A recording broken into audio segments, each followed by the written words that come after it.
네, 여러분 하나님 은혜 안에서 잘 지내고 계신가요? 네, 남은 한 주도 이제 시원해진 날씨와 함께 하나님 은혜 안에서 행복하게 보내는 우리 모두 되기를 바라겠습니다. 오늘 말씀의 주인공은 우리가 너무나 잘 알고 있는 그리고 또 너무나 유명한 다윗입니다. 이 다윗은 너무나 중요한 점이 많은 사람인데요. 이스라엘의 역사적으로도 중요하고요. 신앙의 표본, 선배로서의 또 너무나 중요하고요.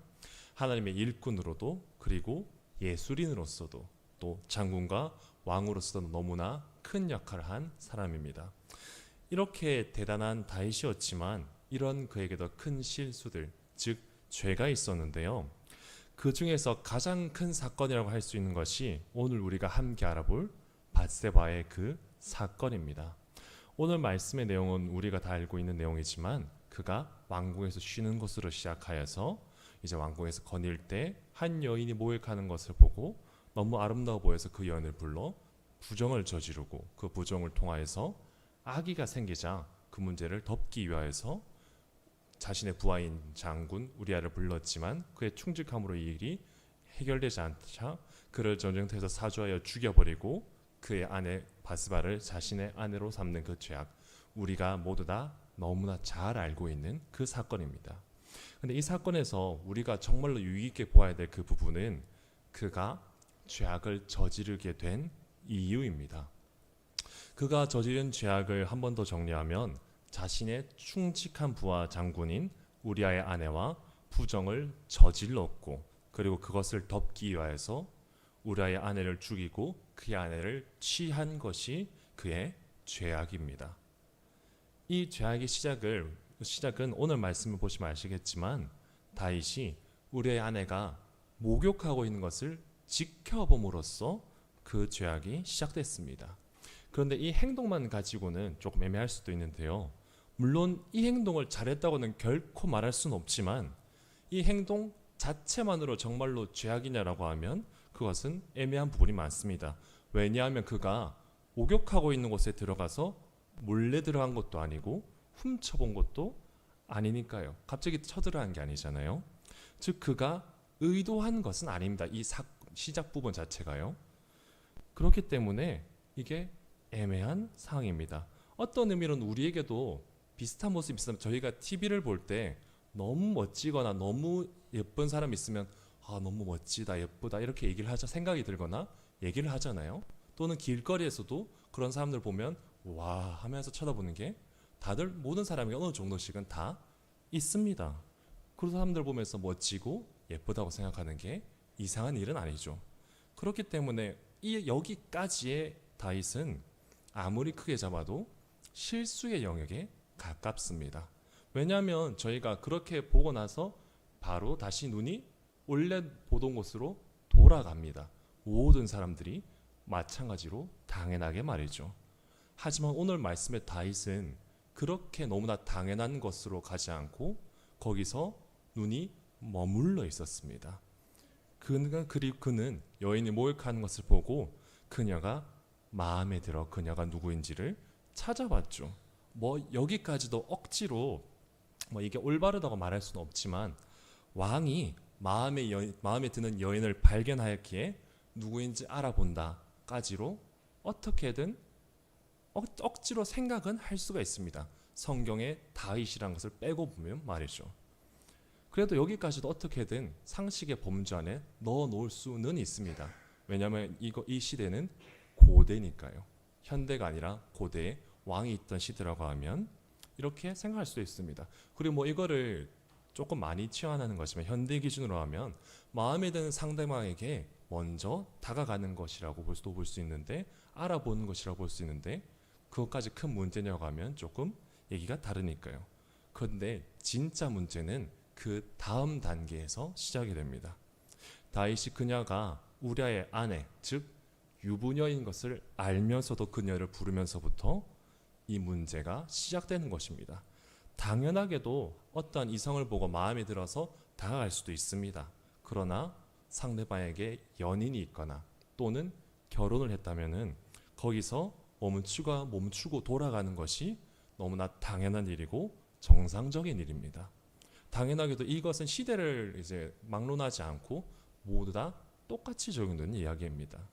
그런데 다윗은 하나님을 향한 그 마음을 얘기하기 이전에 이런 일반적이고 상식적인 것조차 신경 쓰지 않게 될 만큼 큰 문제가 그에게 있었기에 이러한 행동을 벌일 수밖에 없었다는 것입니다.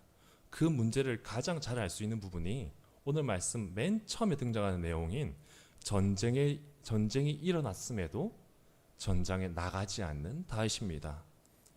이 시대의 왕들은 무조건 전장에 나갔어야 됐는데요.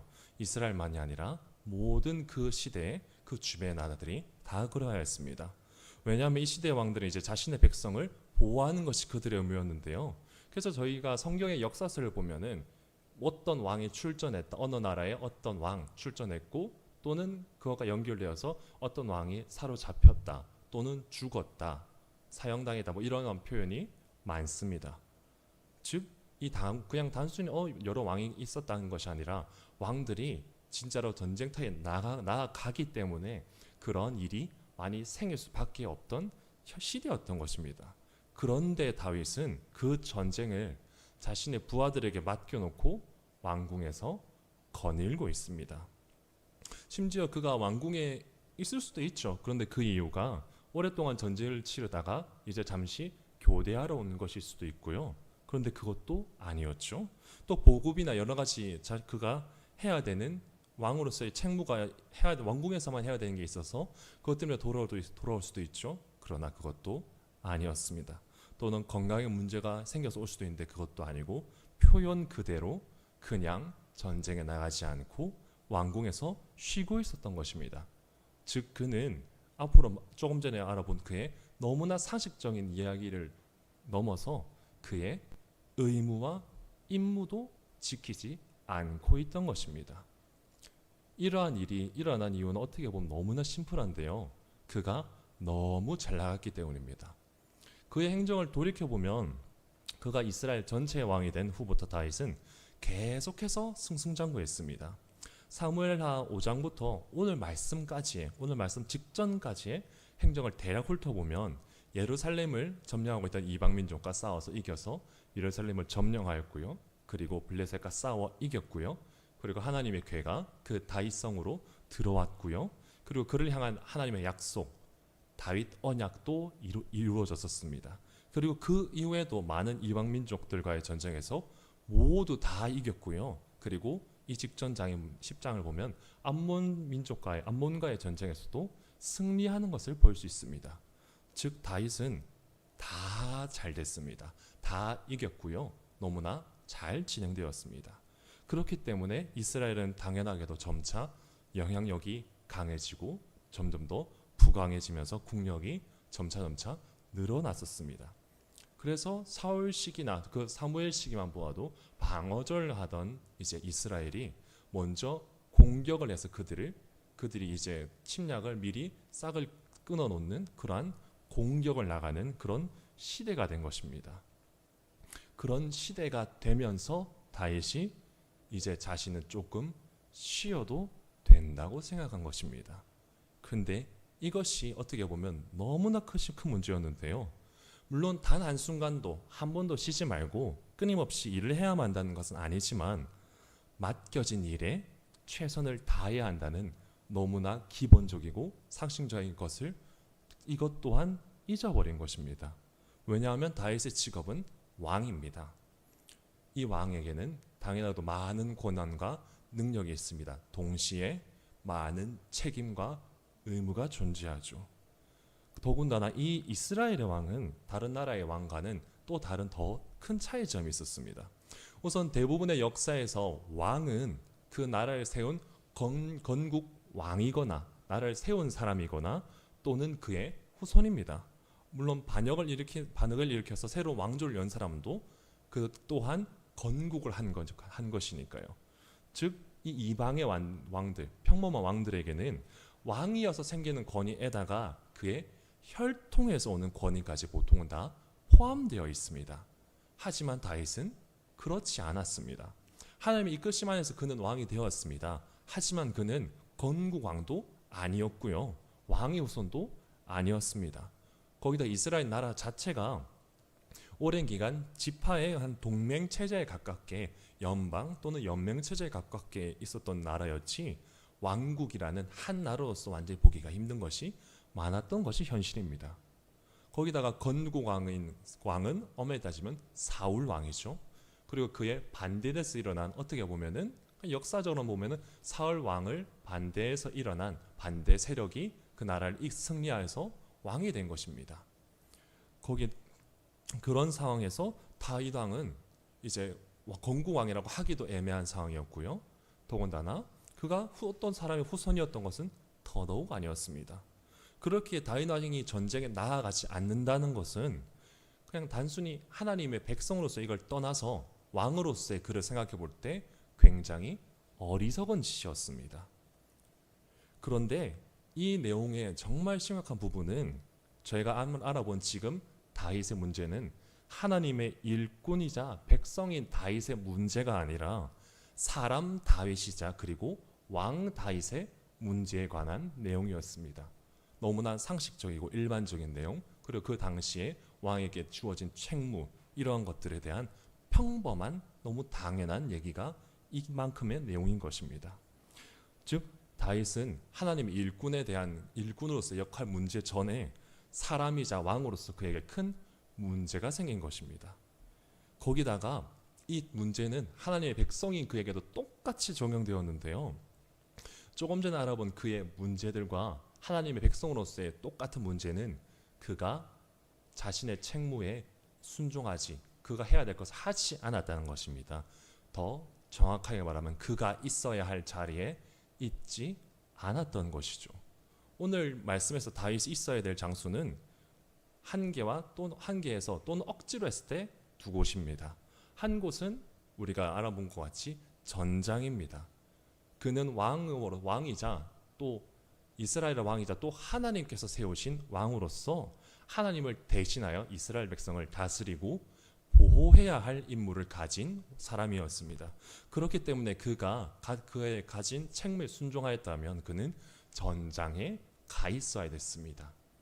그리고 또 한 곳은 억지로나마 우길 수라도 있는 곳인데요. 그가 성전에 있을 경우입니다. 어떠한 이유로 전장에서 교대를 할 그런 시점이 돼서 또는 왕으로서의 책무를 정리하려고 그렇게 들어와 있을 때 그냥 쉬는 것이 아니라 나아가 있는 그 군사들을 위하여서 자신의 백성들을 위하여서 성전에서 제사를 지내고 기도를 한다고 하면 억지로 우길 수라도 있습니다. 하지만 다윗은 이 두 곳 모두에 있지 않았습니다. 그렇게 됨으로써 그는 죄악을 저지르게 된 것입니다. 이렇게 오늘 말씀은 다윗의 죄악을 보여주고 있고, 그리고 그 속에서 그가 이렇게 죄를 저지르게 된 그 과정을 속속히 보여주고 있습니다. 그가 저지른 죄악은 한순간 일어났습니다. 길어야 하루만이죠. 그러나 그 일이 벌어지기까지 그 변화들은 점차 이루어진 것입니다. 그리고 그 변화의 과정은 우리에게 몇 가지를 이제 알려주고 있는데요. 가장 첫 번째 내용은 다윗이 그런 죄악을 저지르게 된 과정 그 자체입니다. 사실 다윗에게는 죄악을 저지르지 않을 수 있는 기회가 많았습니다.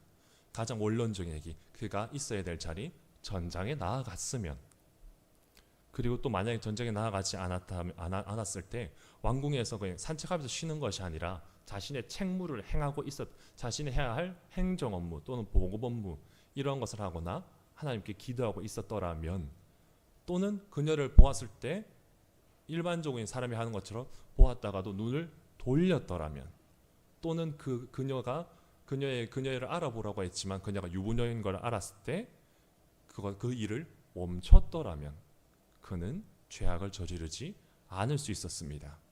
하지만 다윗은 이 모든 기회를 다 보내버렸습니다. 그럼으로써 너무나 큰 죄악을 저지르게 되었죠. 이러한 과정은 모든 사람에게 똑같이 적용되고 있습니다. 다윗이 저지른 것처럼 너무나 크고 이제 위험한 죄악이 아닐지라도 우리 삶에 있었던 크던 작던 실수를 잘 돌이켜보면 중간에 멈출 기회가 반드시 있었을 것입니다. 특별한 경우에 오히려 그것을 멈출 기회가 없던 것이죠. 그런데 그런 일들의 대부분은 우리 실수의 내용이 아닌 우리가 당한 사고에 관한 내용일 것입니다. 즉 우리 또한 이런 여러 가지 기회가 있지만 우리는 대부분의 경우에는 오늘 말씀의 다윗처럼 그 기회를 인지하지 못하고 문제가 없을 거라고 생각하고, 또는 인지하더라도 크게 문제가 아닐 거라고 생각하고 넘어가게 되면서 문제가 되어버리는 것입니다. 그리고 또 이 두 번째로 알려주시는 것은 이렇게 생기는 문제, 우리가 있어야 할 자리를 그 과정을 통해서 괜찮을 거야 이 과정을 통해서 우리가 있어야 될 자리에서 벗어나게 된다는 것입니다. 하나님께서 우리를 보내신 그 자리에서 말이죠. 이 자리는 교회에서만의 자리를 말하는 것이 아닙니다. 다윗의 자리도 잘 생각해 보면 그의 자리는 왕이었습니다. 당연하게도 예배와 직접적으로 관련 있는 직업은, 그런 직책은 아니었습니다. 오히려 하나님께 이제 많은 사람들 대표해서 예배를 드리긴 하지만 그건 예배를 드리는 사람의 입장인 것이지, 그의 주된 책무는 왕으로서 이스라엘을 이끌고 다스리고 보호하는 것이었습니다. 그는 지도자로 부름을 받은 것입니다. 그의 자리는 지도자였죠. 우리도 마찬가지입니다. 우리도 교회 안에서 여러 직분이 있습니다. 여기 계신 분들께서도 이제 각각의 직분이 있으시고 이제 맡으신 일들이 다 있으시죠. 그리고 똑같이 이제 맡고 계신 그 직분 말고 사회에서는 일을 하시거나 또는 은퇴를 하시고 일을 하셨던 분들입니다. 그리고 또 가정에서는 누군가의 배우자 또는 누군가의 자녀 또는 누군가의 부모님입니다. 이렇게 우리에게는 너무나 많은 자리가 함께 우리에게 존재합니다. 그렇게 해서 우리 자리라는 것은 교회에서 우리에게 맡겨진 일만을 의미하는 것이 아니라 우리에게 있는 모든 자리가, 그 자리가 하나님께서 우리를 보내신 그리고 우리에게 맡기신 그 자리라는 것입니다. 그래서 어떤 의미로는 교회에서의 자리가 비교적 쉬운 자리일 수도 있습니다. 왜냐하면 이곳은 명확한 목적을 가지고 나옵니다. 우리가 함께 하나님께 예배를 올려드린다는 그 목적을 가지고 말이죠. 그리고 그것을 위해서 우리가 섬기는, 우리가 명확하게 목적이 정해져 있는 그런 곳이기 때문입니다. 하지만 세상에서 그리고 가정에서 하나님께서 맡기신 일을 하면서 살아가겠다는 그것은 명확한 목적으로 가지기가 더 힘들 수도 있습니다. 왜냐하면 세상과 가정은 말 그대로 우리가 살아가는 곳이지, 그리고 살아가는 곳이자 또 일하는 곳이자 또 우리가 계속 살아왔고 또 우리가 살아갈 곳이기 때문입니다. 즉 우리에게 세상과 그리고 가정은 일상에 가깝습니다. 일상, 이 단어에서 찾아봤는데 날마다 반복되는 생활이라는 것입니다. 즉 당연한 일이라는 것이죠. 이렇게 똑같이 반복되는 하루하루, 당연한 것은 우리에게 어떤 특별한 목적을 주기가 힘든 경우가 많습니다. 오히려 특별한 목적을 가지고 일상을 살아가는 게 더 이상한 일일 수도 있습니다. 왜냐하면 그게 일상이니까요. 당연하게 반복되는 하루하루가 그 의미니까요. 다윗의 변화도 이와 같은 일상을 통하여서 일어난 것입니다. 자신에게 있었던 수많은 승리 그리고 성공 그리고 번창이 계속되다 보니까 그 과정이, 이 번창하는 것, 승리하는 것, 자신이 잘 되어가는 것이 너무나 당연하게, 그리고 그럼으로써 여유가 생긴 것이 당연하게 여겨지면서 그것이 일상이 되면서 그가 점차 자신이 있는 그 자리가 벗어나는 것을 또 모르면서 그게 당연해져 간 겁니다. 그리고 그 과정을 통해서 그가 변해간 것이죠. 하지만 성경은 이렇게 그 다윗의 과정을 통한 그 문제를 알려주면서 동시에 답도 보여주고 있었습니다. 다윗이 그 자신의 죄를 깨달은 방법은 우리가 알다시피 선지자 나단이 그를 질책해서 그가 죄를 깨닫습니다. 그리고 그 과정을 잘 보면은 그는 자신을 질책하는 나단 선지자의 말을 듣고 그 자신의 죄를 깨닫고 자신이 죄를 저질렀다고 시인하며 회개함으로써 하나님께서 그 죄를 용서하여 주십니다. 즉 오늘 말씀에서 우리가 하나님의 자리를 떠났을 때 또는 우리가 그것을 인지하지도 못할 때 우리가 그것을 돌아갈 수 있는 방법은 하나님께서 우리에게 우리의 죄를 알려주시면서 우리의 그 잘못된 장소를 알려주시면서 다시 부르실 때 그 목소리를 우리가 듣고 그리고 우리가 깨달아서 회개하며 그 자리로 다시 나아가야 하는 것을 우리가 알 수 있는 것입니다. 이렇게 오늘 말씀에서 다윗의 그 우리아의 아내를 뺐을 때 그 모습은 전형적인 악한 왕들의 모습이었습니다. 하지만 그는 하나님께서 그를 부르실 때 그를 불러서 네가 이걸 잘못을 저질렀어라고 말씀하실 때 그 죄악을 인지하고 바로 회개한 것을 우리가 볼 수 있습니다. 물론 그 뒤에도 다윗은 다시 한 번 더 죄를 저지릅니다. 우리가 알고 있는 대표적으로 인구조사가 있죠. 그 요압이 반대할 정도의 일이 그는 또 저질렀었습니다. 하지만 다윗은 그때도 하나님께서 그를 질책하시자 죄를 알려주시자 깨닫고 바로 회개한 것을 우리가 알고 있습니다. 여러분 오늘 말씀에서의 다윗의 죄악은 표면적으로는 그가 여자를 밝힘으로써 생긴 죄악이었습니다. 하지만 이 죄악이 생긴 가장 근본적인 이유는 그가 있어야 할 자리에 있지 않아서 시작된 것이었습니다. 이러한 그 다윗의 모습 그리고 하나님께서 그에게 그 문제를 해결해 주신 그 과정을 보면서 우리가 우리 자신에게 한번 질문을 던지고 고민해 본 우리가 되면 좋겠습니다. 나는 과연 하나님께서 나를 보내신 그 자리에 있을까라는 이 질문을 말이죠. 그 자리에 있다면 우리는 너무나 감사함으로 하나님께 우리가 이 자리에 있게 해주심에 너무나 감사의 기도를 그리고 더 열심히 기도 하나님과 함께 하나님의 말씀에 순종하는 삶을 살아가면 됩니다. 그러나 만일 그 자리에 우리가 없다는 것이 그 생각이 들면 하나님께서 우리에게 그것을 알려주신다면 우리는 회개하며 하나님께 우리의 죄를 고백하고 그 죄를 용서해 주신 하나님을 믿고 다시 한번 그 자리로 돌아가고 다시 한번 앞으로 나아가면 되는 것입니다. 이것을 알면서 하나님께서 우리에게 맡기신 그 자리에서 그 여러 가지 그 자리에서 우리에게 맡겨진 그 일들을 하나님께서 맡기신 그 일들을 우리 모두가 순종해 나가는 잘 헤쳐나가는 우리 모두가 되기를 간절히 바라겠습니다. 기도드리겠습니다.